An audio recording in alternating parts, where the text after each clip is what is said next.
The Sigma 30mm f1.4 DC HSM was the first R-series primes lens offered exclusively for the APS-C format. Part of the revamped Global Vision lineup, it offers new levels of build quality and image performance, following the steps of the well-regarded full-frame 35mm f1.4 DG.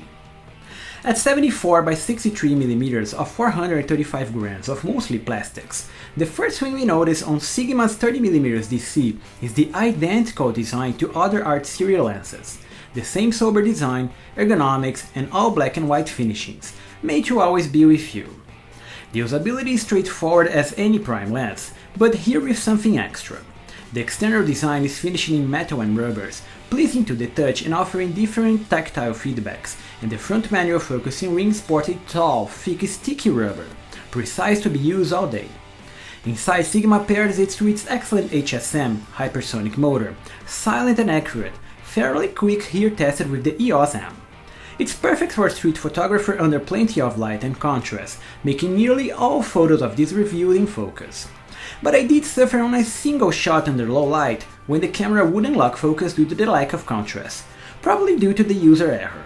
But it's not as bad as some might think of Sigma lenses. The focus feels snappy and it all just works during this review. And that's it.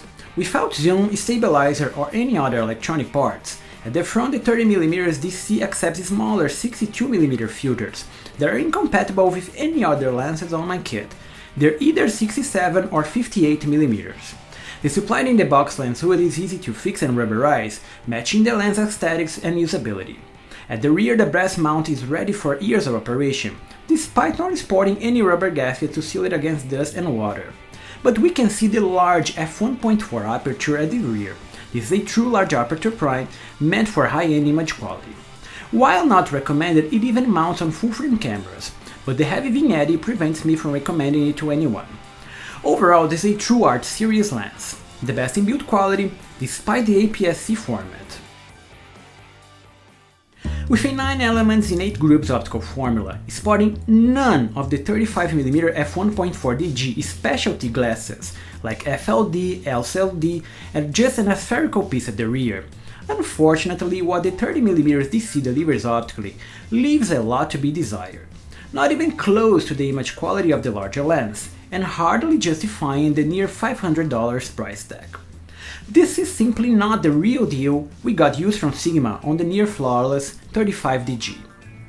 Wide open, all images bloom from the lack of high-end optics, making light look distorted with loads of leaks, making all image look like a dream. While some of the resolution is delivered at f1.4, seen on the details offered on the center frame, a true prime performance, it simply can't be compared to the larger 35mm DG. The high-quality glasses of the larger lens just aren't here, and it shows, unfortunately. Stopping down does enhance a lot of the details, but that's standard prime performance. At f2.8 at f4, we got picture-perfect files, great for large prints of products and landscapes, made possible by recent 24 to 30 megapixels APS-C cameras.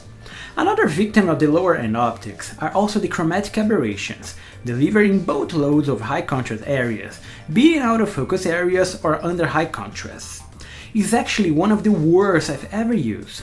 Paired to the so-so blooming issue, the chromatic aberrations are so thick it makes it hard to fix in post, killing details at f1.4 portraits and most short depth of field shots. It's not a high-end prime performance at all. And just the geometric distortion is perfect, as we expect from a prime lens.